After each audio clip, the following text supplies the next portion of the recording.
Hi friends, welcome back to my channel. இன்றைக்கி நம்ம channel என்ன பார்க்க போகிறோம் அப்படின்னா சூப்பரான சிக்கன் கிரேவி தாங்க. எப்படி பண்ணலான்னு பார்க்கலாம். ஃபஸ்ட்டு ஒரு கடாய் வச்சுக்கலாங்க. ஒரு 4 டீஸ்பூன் எண்ணெய் ஊற்றிக்கலாம். 1 டீஸ்பூன் சோம்பு சேர்த்துக்கலாங்க. 1 டீஸ்பூன் சோம்பு போட்டுக்கலாம். அதுக்கப்புறமா ஒரே ஒரு பச்சை மிளகாய் போட்டுக்கலாங்க. உங்கள் காரத்துக்கு தகுந்த மாதிரி போட்டுக்கலாம். 3 பெரிய வெங்காயத்தை நான் பொடிசாக கட் பண்ணி வச்சுக்கிறேங்க. அதை போட்டுக்கலாம். நல்லா கண்ணாடி பதம் வரைக்கும் நல்லா வணக்கிக்கலாம். இந்த மாதிரி நல்லா வதக்கிக்கலாங்க. அதுக்கப்புறம் 2 டீஸ்பூன் இஞ்சி பூண்டு பேஸ்ட் போட்டுக்கலாங்க. 2 டீஸ்பூன் போட்டுக்கலாம். அதை போட்டுட்டு நம்ம நல்லா வதக்கிக்கலாங்க. நல்லா எண்ணெய் பிரிஞ்சு வர வரைக்கும் நல்லா வதக்கிக்கலாம். 1/2 டீஸ்பூன் மஞ்சள் போட்டுக்கலாங்க. அதையும் போட்டு ஒரு 2 நிமிஷம் கலக்கி விட்டுக்கலாம். நல்லா சிக்கனை நல்லா வாஷ் பண்ணி வச்சுக்கிறேங்க. நான் 3/4 கிலோ சிக்கன் எடுத்துக்கிறேன். நல்லா கழுவி வச்சுக்கிறேன். நம்ம அதை எடுத்து போட்டுக்கலாம். அதை நம்ம ஒரு 5 நிமிஷத்துக்கு அப்படியே இந்த எண்ணெயிலே போட்டு நல்லா வதக்கிக்கலாங்க.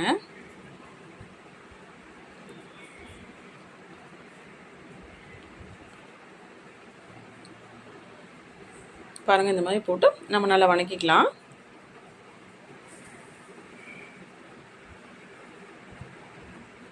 இந்த மாதிரி சிம்லேயே வச்சு இந்த மாதிரி நம்ம நல்லா வதக்கிக்கலாம். உள்ளுக்குள்ளே நல்லா பேஸ்ட்லாம் பிடிக்கிற மாதிரி நல்லா வதக்கிக்கலாம். 3 தக்காளி பழத்தை உப்பு போட்டுக்கலாங்க. கொஞ்சமாக உப்பு போட்டுக்கலாம். 3 தக்காளி பழத்தை நான் கட் பண்ணி வச்சுக்கிறேங்க. இப்போ நம்ம சேர்த்துக்கலாம். பேஸ்ட்டாகவும் அரைச்சும் ஊற்றிக்கலாம். நம்ம கட் பண்ணியும் போட்டுக்கலாம். அது நம்ம இஷ்டம் தாங்க. அதையும் போட்டுட்டு நம்ம அடுப்பை லோ ஃப்ளேமில் வச்சுட்டு இந்த மாதிரி நம்ம கலக்கி விட்டுக்கலாம். 1 டீஸ்பூன் மிளகாத்தூள் போட்டுக்கலாங்க. 1 டீஸ்பூன் மல்லித்தூள் போட்டுக்கலாம்.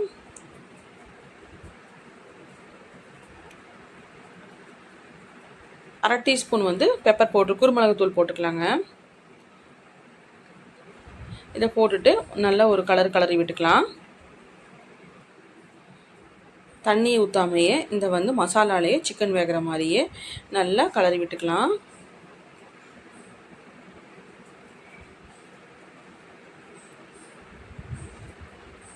சீரகத்தூள் ஒரு 1/4 டீஸ்பூன் போட்டுக்கலாங்க. அதையும் போட்டுட்டு நல்லா வதக்கிக்கலாம்.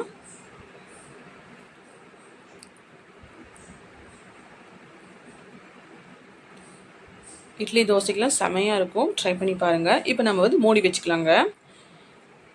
தண்ணியை ஊற்றாமல் நம்ம மூடி வச்சுக்கலாம். இப்போ பாருங்கள், ஓப்பன் பண்ணி பார்த்துட்டா மசாலாலே அவ்வளோ தண்ணி விட்டுருக்குது.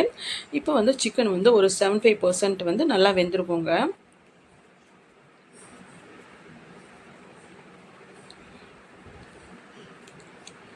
பாருங்கள், நல்லா வெந்திருக்கும். அதுக்கப்புறம் நம்ம கரம் மசாலா சிக்கன் மசாலா 2 டீஸ்பூன் போட்டுக்கலாங்க. அதையும் போட்டுட்டு நம்ம நல்லா வதக்கிக்கலாம்.